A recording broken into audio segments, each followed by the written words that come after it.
ஏங்க gold rate வேற நாளுக்கு நாள் இவ்வளோ இன்க்ரீஸ் ஆகிட்டே போயிட்டு இருக்கு. இப்படி போயிட்டே இருந்தா நம்மள மாதிரி மிடில் கிளாஸ்ல இருக்கிறவங்களே எப்படிங்க கோல்டு வாங்குறது?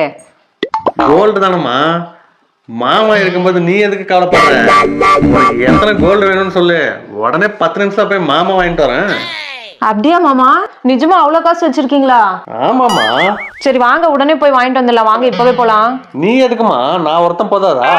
நான் வந்தேன்னா எனக்கு பிடிச்ச டிசைன் என்னவோ நானே செலக்ட் பண்ணி வாங்கிப்பேன்ல. அதுல என்னமா டிசைன் வேற இருக்கு? நான் ஒருத்தனே போய் வாங்கிட்டு வந்துடுறேன். இருக்கிறதே ஒரே வேரியன்ட் தான் அதுல. எது ஒரே வேரியண்டா? என்ன சொல்றீங்க? அப்படி என்ன புதுசா கோல்டு எதுவும் வந்திருக்கா? ஆமாம்மா, 10 ரூபாய் கொடுத்தா பொட்டி கடையிலே கிடைக்குது. எது பொட்டி கடையில கிடைக்குமா? ஆமா, 10 ரூபாய் மேரி கோல்டு பிஸ்கட்டா பின்ன எங்க பேலன்ஸ்ல போய் வாங்க போற?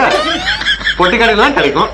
இவனை கொன்னுடலாம். ஏண்டா மங்கூஸ் மண்டையா, இவ்வளவு நேரம் மேரி கோல்டு பிஸ்கெட்டை பத்தி தான் நீ பேசிட்டு இருக்கியா?